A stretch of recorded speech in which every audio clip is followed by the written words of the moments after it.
which is super awful. Like, this is really, really damaging to someone's mental health.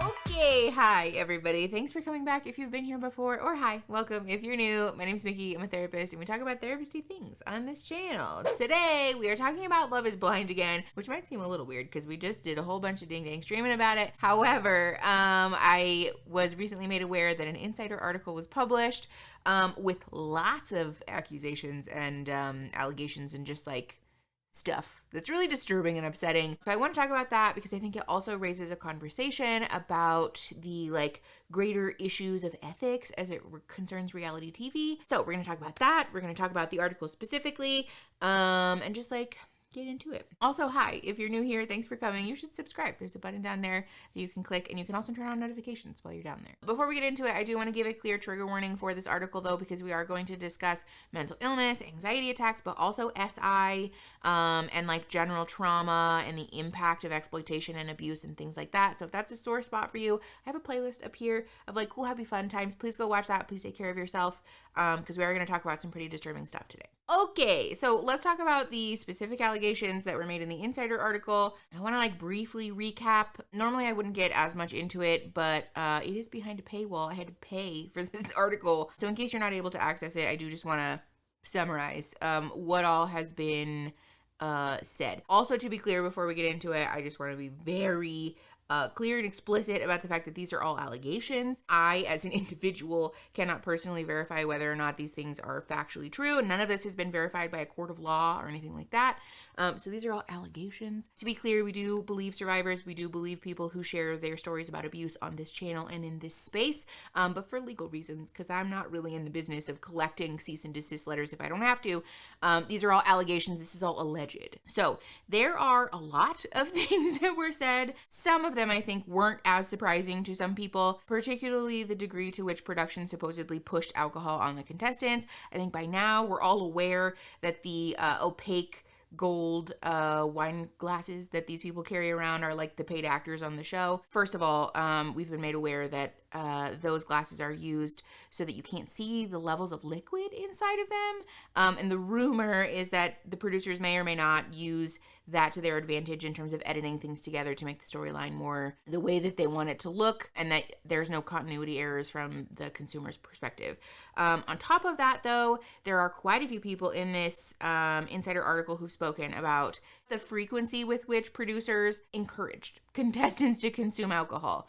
Some of the reports also allege that contestants were actually denied access to water. Jeremy Hartwell filed a lawsuit against Kinetic Content, which is the producers or the production company for Love is Blind, in which it was stated that the sinks that you see on the sets, like in the common rooms, actually were non-functional, or at least they were at the time, and that contestants couldn't access water through there either, so they'd have to ask production assistants to bring them bottled water. There were also a couple of production assistants who spoke out anonymously in this Insider article that sometimes producers would intercept those requests for water and encourage PAs to come back either with water and alcohol together or to just bring alcohol to the contestants.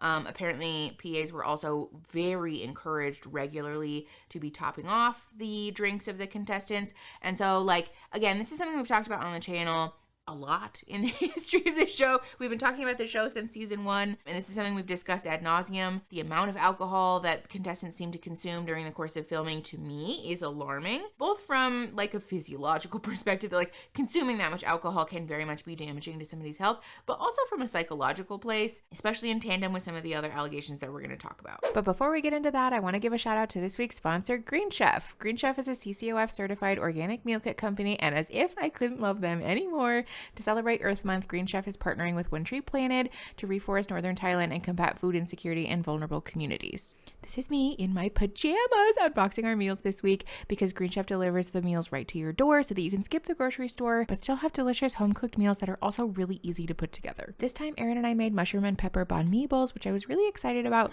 because while I, having grown up in a Mexican family, can absolutely slice some Mexican food, I need help getting out of my comfort zone sometimes. And because Green Chef has an always changing variety of easy to follow recipes, they help me do that. There's always something new and exciting for me to cook. Erin and I also just really value quality time together, together, and the chance to slow down and cook a meal together has been a great way for us to do that. And because Green Chef has options for every lifestyle, including vegan and vegetarian and Mediterranean and gluten-free, we both get a great mix of trying new and exciting things while also still having those cozy comfort meals. Which also, by the way, you can customize and mix and match your meals so that everybody gets the best of both worlds. Erin and I really have had so much fun with Green Chef, and the best part is that every time we sit down to try a new meal, they just keep getting better than the last ones that we tried.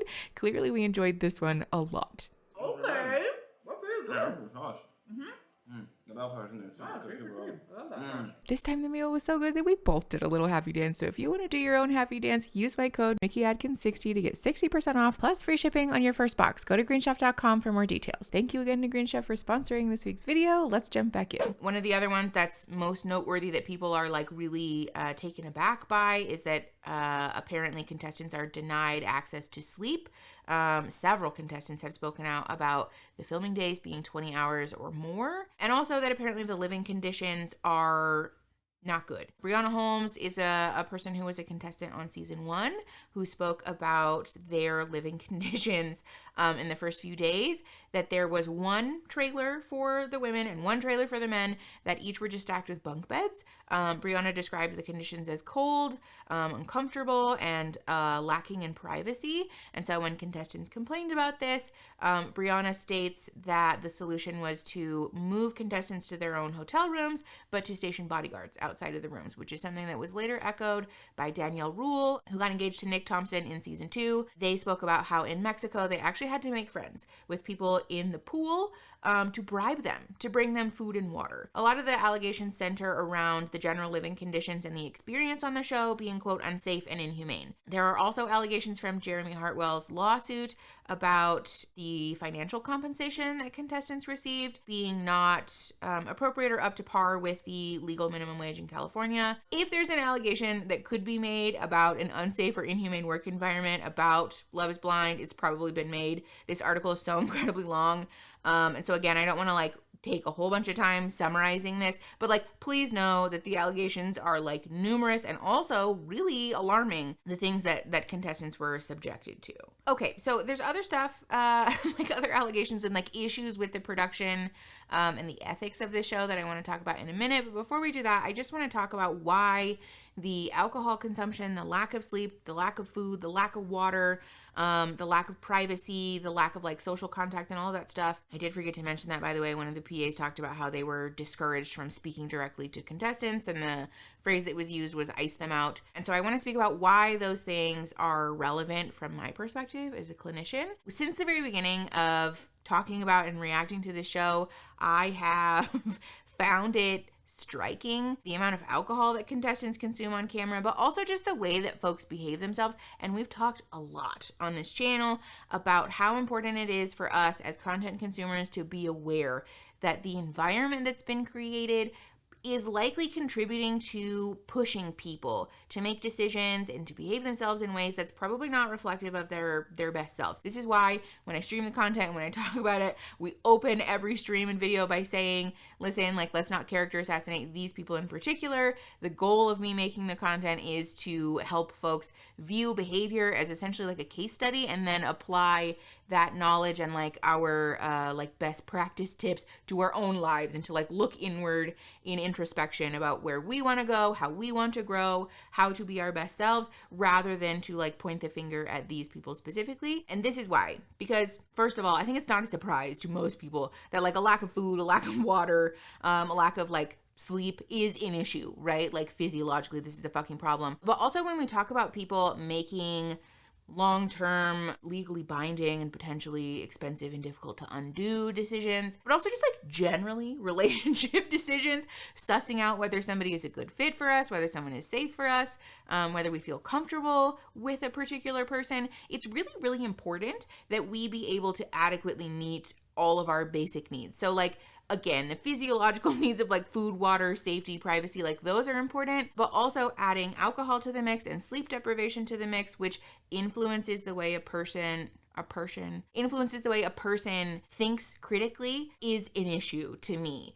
because I don't want to make allegations about Netflix directly or intentionally, or I guess kinetic content, directly or intentionally manipulating or abusing folks, because again, this is all alleged. However, if that were the case, in a separate example, if we were to look at a case study of a person who is not under the influence of substances, who is able to meet their adequate needs for privacy, safety, social contact, quiet time, introspection time, like all of their regular resources and the decisions that they would make, versus a person who's under the influence of the things that have been described in this Insider article, we're probably going to see two very, very different things. And this is for a good reason. The way that our brains are structured when we talk about relationships and like decision making is that we need to be able to meet all of our basic needs, obviously, but also to have a sense of safety, of quiet, of flexibility almost, to be able to like effectively work through whether that makes sense for us or not. One of the critiques that I had of the show from the very beginning is that the isolation that these folks encounter is a problem to me, especially when we look at like the research for solitary confinement and things like that. Like, that's not good for people. And there are contestants who've spoken about how the only time that they saw sunlight was if they made the choice to advocate for themselves to go use a separate bathroom in the hair and makeup trailer. That's not ideal when we're talking about people making life-changing decisions like this. But also, on top of that, we've spoken before about how this environment, maybe in the beginning, was less so this way, but certainly as the show has continued to go on, it seems like the environment has become increasingly competitive, increasingly steeped in this scarcity mindset, and increasingly steeped in this attitude of like wanting to be part of the cool kids club. I think a lot of folks have spoken about how weird or frustrating or confusing they find it that the couples just don't seem to stick from later seasons. And in my opinion, if these allegations are true, this I think lends a lot of background knowledge and like explanation as to why. In the initial seasons, because the show was a new concept, it was something that had never been done before, it also didn't have a legacy associated with it. There wasn't this like cult of personality around the show. People joined the show and actually were recruited to join the show, which is a key detail that we're going to talk about later, by the way. But people were recruited to join the show based on this like very interesting premise. You could fall in love and find your soulmate and like blah, blah, blah, whatever. And we saw less of the franticness, of the like competing for a partner energy, and generally people just seemed calmer in the early seasons, at least in season 1 anyways. But after the show had this like runaway success because it debuted during COVID and people had like just a lot of focus on it, we have seen this competitive energy, this scarcity mindset, and this desire to be part of the Love is Blind legacy continue to like the ante has been upped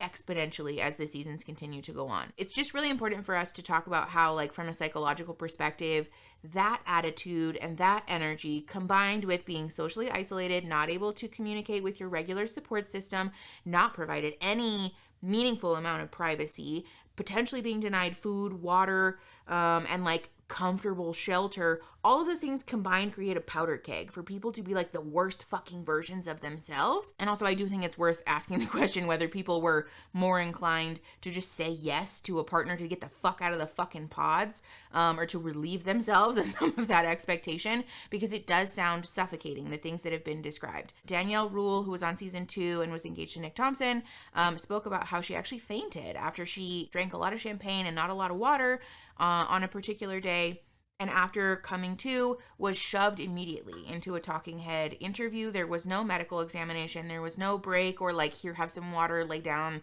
you know, like chill out for a minute. She was just immediately put in front of a camera to speak about her experience. And this seems to be echoed throughout this article by other contestants who say that their experience felt very exploitative, felt like the producers and the PAs to a certain degree were not there to be caring, to be empathic, or to be supportive of the contestants' mental health or their well-being or their physical well-being even. The focus is primarily on filming this, getting good footage, and turning this into a show later. The contestants have spoken about how dehumanizing and invalidating this experience was. And again, I think this is really worth noting when we talk about like, why do people behave the way that they do on these shows? The reason that I said I want to have a greater conversation about reality TV ethics is because there's also been a lot of commentary from folks that like, yeah, sure, maybe this is bad, but also reality TV is exploitative. Like, these people knew what they were signing up for when they joined. In my opinion, this is a fucking bad take, and I want to explain to you why, or at least like where my thought process is with this, because it's not uncommon. I've seen it a lot, and there does seem to be a lot of frustration from the general public for contestants speaking out about how upset and hurt they are by this show. So first and foremost, there is a section of this article that speaks about some of the language or verbiage that's included in their contract, one of which is a clause that makes contestants aware that they may be the subject of like ridicule, criticism, like online discourse, pushback, like that kind of a thing. But there's also a section of this article in which it's outlined that contestants are made aware that if they leave the show without producer approval, that they'll be held liable for a $50,000 fine. Again, I just think that this is noteworthy when we talk about the exploitation that exists here, because Danielle and Nick, who, they feature prominently in this article, so we're going to talk about them a lot, but they spoke about their experience in Mexico, where there was a breakdown, essentially, that Danielle had. She had a panic attack, hid in a closet because she was afraid that the room was bugged, which is like horrifying and haunting on its own. But that after her fiance became aware of what was going on, he also refused to be filmed and said, "We're leaving, we're not doing this."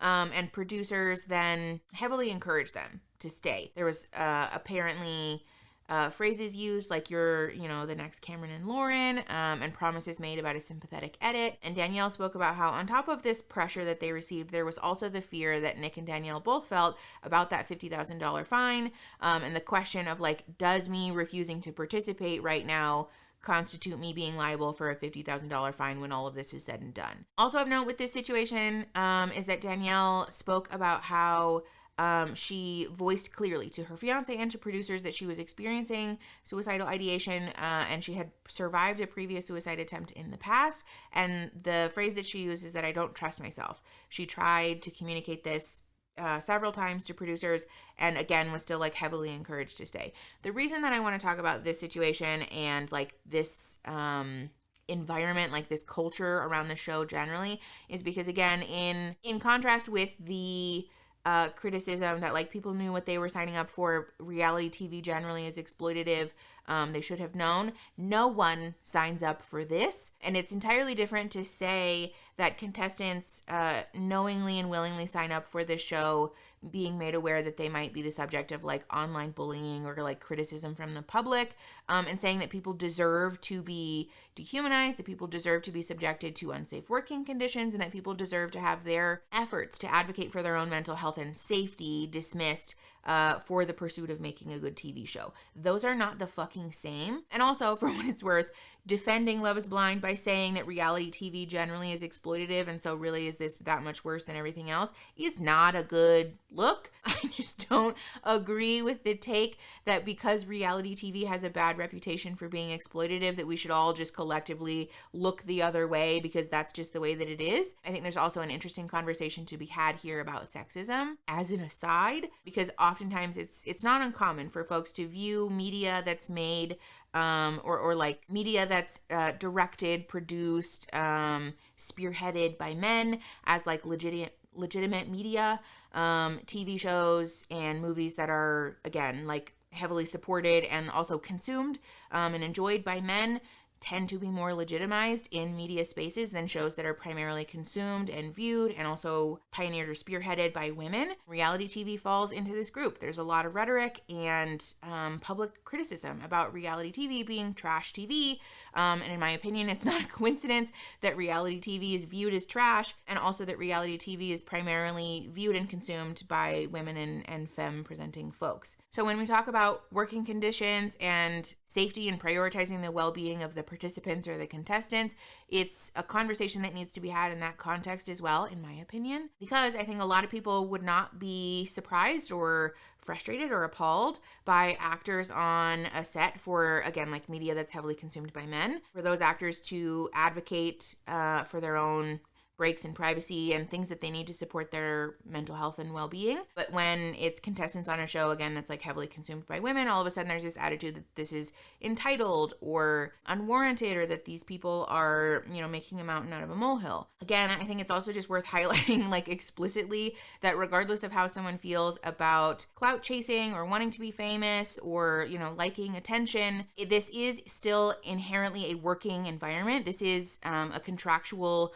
obligation and agreement that's been made between producers and contestants, and money is being exchanged. Like, this is a workplace, and whether or not people feel that it's fair or unfair for someone to be frustrated about their public reception, like general issues with reality TV, it is still very important for us to honor that all people, even people that we don't like, are worthy and deserving of a safe work environment, of a work environment that allows them to advocate for themselves, and a work environment that doesn't deprive people of their very basic human physiological needs. One of the other things that I wanted to talk about that was in the Insider article is this accusation that producers used contestants' anxieties and past traumas as a means for exploiting them and as a means for creating a storyline.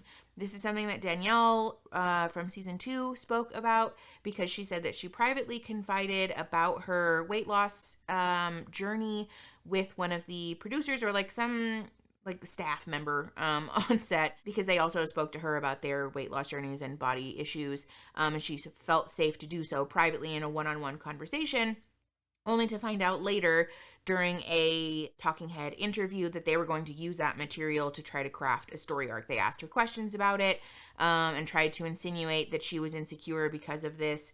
And we see in the edited version of the show that this becomes like a prominent feature in her storyline. The panic attack that we see her have in Mexico in season 2 was actually, by Danielle's report, because she felt insecure and fearful and was having a shame response after having disclosed some pretty heavy stuff about her past to her fiance, who was then sent to the reunion party, or like the meet and greet party, without her because the producers feared that she had COVID. This panic attack happened because she was alone and because, again, she had fears and shame showing up for her about her one-on-one relationship with Nick. But in the edited show, the panic attack is framed as a moment of jealousy that Danielle has about Nick speaking to other women at the party. And then again, we circle back to this supposed insecurity about her body, and that being the subject of the panic attack. And I want to be clear, I don't know to what degree Danielle does or doesn't feel insecure about her body. The point that I'm making here is that a private admission that Danielle made off camera, offhandedly, got turned into essentially her story arc for the entire season. This is, again, something that we've spoken about ad nauseum in reviewing and reacting and watching the show, is that it's very important for us to be aware that in order for us to resonate with a piece of media, in order for us to find it easy to consume, producers will oftentimes cast certain people into a particular role. We saw this happen with Perfect Match, where Francesca got the villain role, Dom got the good guy role, and like Dom and Georgia generally got the like happy lovey-dovey couple role. Joey and Carousel were the will they won't they people. Everybody gets kind of put into a box, right? This happens all the time on these shows. And so while we may, again, be reacting to and having our own emotional experience based on what we're seeing on camera, or at least like through the edited TV show, it's very important for us to be aware that, like, again, first of all, there's like hundreds, if not thousands of hours of footage that has to get edited down into like a 1-hour episode every week. But also on top of that, that we are being manipulated in essence as the audience. The producers are selecting which clips and moments and interviews to show us with this particular purpose in mind. So again, while everybody is allowed to feel how they feel and to have their own emotional reactions, that's literally the fucking purpose of media. It's not cool or like ideal for us to be having that emotional reaction, personalizing it, and then using it as ammunition to character assassinate people, to subject people to online bullying or harassment, and to insist that the things that we saw on the show do in fact make up an entire complex, like multifaceted human being. Along with that though, I do just want to talk about the manipulation and abuse that allegedly took place on set of the show, because again, while lots of people speak about how, like, you know, reality TV is exploitative, like everybody knows this, I do just really want to highlight how fucked up this is, again, if these allegations are true, because using someone's trauma, their insecurities, their fears, as a means to manipulate them, to get something out of them, and especially confronting people with those anxieties and those fears and their traumas when they're not prepared for that is inherently an act of manipulation. This is also like commonly used as a cult recruitment tactic. There are a lot of things in this article that, like, when you lay them over top of a Venn diagram of like cult tactics, that the similarities are surprising, especially the no sleep, the no food, no water thing. We know that this happens psychologically when people are deprived of those things, that we start to make kooky decisions because it does things. Like our central nervous system, or our nervous system, is intended primarily, like, first and foremost, to keep us safe. Oftentimes when we enter a place of fight or flight, it's because something has been activated in us that makes us feel like I'm in danger. Doing this, like production companies and interviewers and whatever, doing this to contestants more than likely activated a fight or flight response for these contestants, especially if the traumas that these people were all of a sudden being confronted with without their consent, by the way, may very well have been re-traumatizing, especially if the thing they're being confronted with was traumatizing in the first place, but also may have kept these people in a state of fight or flight for like the duration of the fucking show. I think it's, again, just important for us to highlight and talk about how hands-on this production allegedly is, if the things in this article are true, because the timeline of this is like pretty fast. All said and done, we're talking about a couple of months, couple of weeks, is it a couple of weeks? Couple of weeks to a couple of months-ish, like in that sort of gray area there, where people are being filmed 24/7, asked to sit down for interviews, they're being like pushed to interact with their co-stars and like all of these other people, right? And so having that environment as like a constant part of your life, even if you, again, are only being asked like traumatizing questions every once in a while, is still going to keep a person in that state of hyperarousal, because the way that trauma works is that our brain associates certain features or memories or characteristics with that traumatizing thing in an effort to keep us safe. The example that I give my clients all the time is that if somebody was traumatized by being in a horrific car accident wherein a semi-truck ran into your car and you feared for your personal safety in your life, your brain might associate now driving, the sound of cars moving, semi-trucks, but also the smell of exhaust or the smell of asphalt. If there was a particular song on the radio at the time that this happened, you might associate that. The smell of like your car's interior or whatever air freshener you had in the car at the time. If you had just washed your hair and you were smelling your own hair products, it might associate that with the traumatic memory. And so our brain does this because the goal is that if you were, I don't know, like being attacked by a grizzly bear, ideally your brain and your nervous system would associate the sound and smell of fucking grizzly bears with something traumatic so that you avoid that situation in the future. It's sort of like a holdover of this like very primitive need for survival. And the problem is that with traumatizing situations, oftentimes, again, like smells, sounds, characteristics of that environment can get associated with something traumatizing. So again, I just want to highlight that even if someone was only asked a traumatizing question at the beginning and put into this state of hyperarousal, their brain may well have associated the characteristics of that environment with hyperarousal. And so it's entirely plausible that someone could exist in that state of fight or flight for, again, the duration of the show, which is super fucking awful. Like, this is really, really damaging to someone's mental health. Danielle spoke about how she has gone to an intensive outpatient trauma treatment program and is still in therapy and working on it. There was also a contestant from season 1, Brianna Holmes, who spoke about how she had to quit her job because the environment reminded her too much of the pods and she couldn't do it anymore. And she had to go to therapy and work through her own trauma stuff. I just think that this is important for us to talk about because, first of all, the environment here is not unique to Netflix, while potentially the severity of the issue is maybe unique to Netflix. This phenomenon in reality TV is not. And so it's just important for us to be aware of and to talk about, because like this, again, when we talk about like safe working conditions, like obviously we want people to have access to fucking food and water. But I do think that this begs some questions and like further conversation about the way we're going about reality TV generally. I do think that this is just an important conversation to continue having, because while people have, again, like normalized this as just like the way that reality TV is, that doesn't mean that it's good or safe. And I personally am hoping that this might serve as a catalyst to see more changes being made in terms of advocacy and like safety for contestants of reality TV. Because in my opinion, it's not impossible to create and produce reality TV in a way that doesn't like directly, poignantly, pretty aggressively harm and traumatize the contestants. There are very much things and like changes and advocacies and I don't know, checks and balances that could be put in place here to promote the well-being of the contestants while still making interesting reality TV, which is like also a conversation that we probably won't have today because it's a lot. But I do think also that the attitude, again, allegedly, if these allegations are true, that producers seem to have about like what makes good content seems to be like almost a circle Venn diagram with like abusing, manipulating, and exploiting contestants. And I don't know that that's really true. I don't know, maybe I'm just naive, but I don't think that the vast majority of people who enjoy reality TV also enjoy watching people be exploited or abused. I think it's entirely possible to create a show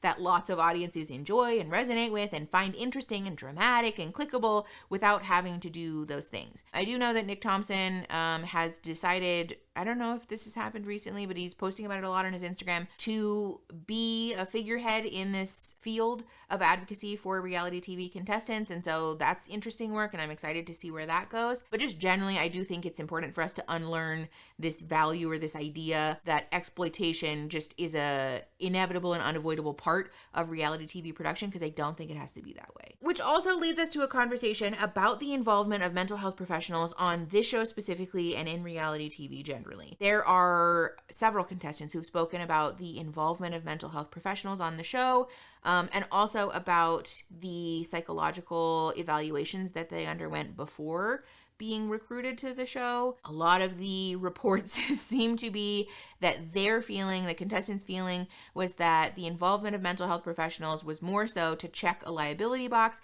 than it was to actually create meaningful change or advocacy for the contestants. Again, Danielle Rule, Nick Thompson, spoke about how during the course of the show, there was no support or advocacy or involvement from therapists, which they were very disappointed by, especially when Danielle had a very public and obvious panic attack during the trip to Mexico, but also after the show, that there were very cursory phone calls, again, allegedly made from a mental health professional, wherein Nick disclosed, "My marriage is falling apart. We're not doing well. We need help." The direct quote from the article was Nick saying that he literally begged them for help, and the response being, "Okay, let us know if you need anything, click." Just goodbye. Again, which is a fucking issue to me. I actually do get a lot of questions from folks about like, would you ever sign up or like participate as a clinician on these shows? Or do you think it's possible for therapists to participate in these shows in a way that's ethical, in a way that's actually effective? For me personally, honestly, I don't fucking know. Realistically, the amount of things that I would want to do and like advocate for would cause me to get fired almost immediately. However, I do think it's entirely possible for clinicians and therapists and mental health advocates to be involved and brought into the fold of production for reality TV in a way that is effective. I think it is important for us to acknowledge, though, that if that's going to happen, the professionals that are being involved, first and foremost, need to not be on the payroll of whatever production company or distribution company is responsible for the show. There's a lot of ethics and checks and balances, I guess that's my favorite word today, in traditional psychotherapy that promote therapists behaving themselves ethically and also promote the client's well-being. But in my opinion, especially for reality TV, I think it would be very important that the therapists are being hired on from like a third-party company and that they have no allegiance or alliance with the production company. I think especially, again, if these allegations are true, it's clear that the production companies, if these allegations are true, it would appear that the production company is not above pressuring their direct employees to not meet the requests of the contestants at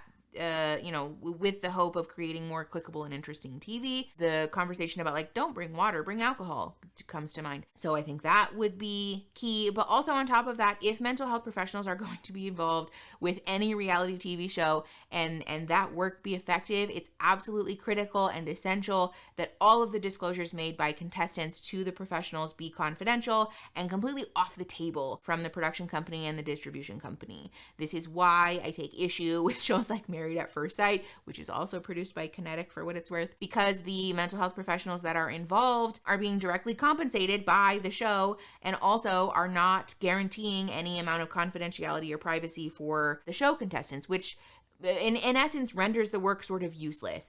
Talking about traumas and fears and anxieties on camera for the entire world to see, and then for assholes like me on the internet to dissect and discuss, renders that work almost completely useless. There's not really meaningful change that can be made when we're aware that we're going to be ripped apart for anything that we say or do or phrase, even slightly incorrectly or inappropriately or whatever. I will say though, I have slightly less ire for shows like Married at First Sight, if only because they do at least provide some level of support for the contestants in that they're participating in workshops and exercises and whatever with a somewhat objective third party. Whereas on Love is Blind, these couples are put in these very isolating rooms where they can't even see their person, and then immediately like engaged. We're matchmaking you, you're going to Mexico, then you're moving in together, and now you're getting married, and there's no like time for pause or like assessing for compatibility. And also if there are problems, big fights, issues that arise, just fuck off alone with it, I guess. Like, it really is confusing and bothersome to me. Again, if only from like the perspective of wanting the couples to be together, I don't understand why the production company wouldn't provide them with some resources to promote that outcome. But also, on top of that, after the show, in my opinion, I think after the things that these contestants have apparently survived or allegedly survived, it's entirely fair to want to provide them with some level of support, even if it was just a stipend to say, we've earmarked this money for you guys to find your own therapists if you want it, because the support and like intervention of a professional is critical in like relationships generally, especially new ones or like ones that are escalating really quickly. It can be incredibly helpful to have someone hold space for you guys to just communicate when we're not used to communicating with this person yet, but also because the show in and of itself is traumatizing and people are very much deserving of support and resources to work through what it does to a person to be filmed 24/7, subjected to all of this, pressured to this degree, apparently deprived of food and alcohol, and heavily encouraged to drink alcohol, and then again to have all of that viewed, dissected, discussed by the public at large. Which again, I do just really want to highlight the depth and the severity of the trauma that these people have survived, because again, I have seen a lot of discourse about how complaining or feeling upset or having an emotional reaction to having been on the show is dramatic or extra or, you know, being a baby and whatever. But the reports and statements that have been made by contestants who've left the show are so incredibly alarming. People have reported having miscarriages, again, like quitting jobs, needing to attend intensive therapy, potentially that some of their marriages fell apart as a result of the stress from the show. These are all like very heavy and severe things, and it's really important that we honor that with the gravity that it deserves, because we're not just talking about like generally having a bad time or feeling a little bit frustrated about not getting a sympathetic edit. Like, these are very real and poignant and like serious issues for people to be walking away from. And again, it's not a normal expectation that a work environment would do this to people. And I think entertainment, like production, is something that we should apply that same mentality to. I think it's not a surprise to most people, especially if you've been here for a while, that generally I'm just disappointed and like disillusioned with the way that Netflix, Love is Blind, Kinetic Content allegedly handled this situation. But again, I really want to highlight that, or I guess I really am hopeful that this will be a catalyst for change to be made in the industry.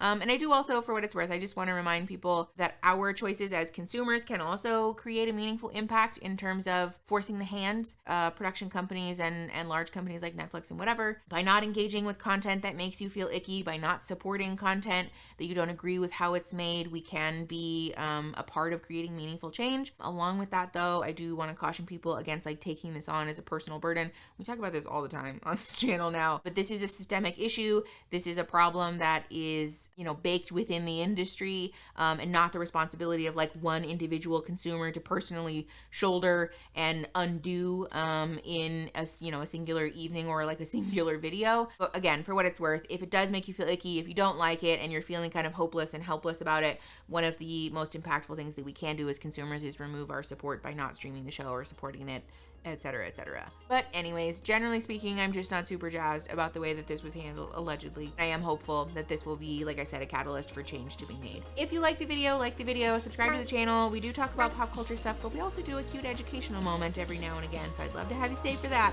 And then share the video, tell the channel grow, to help each other grow, and I will see you guys next Saturday.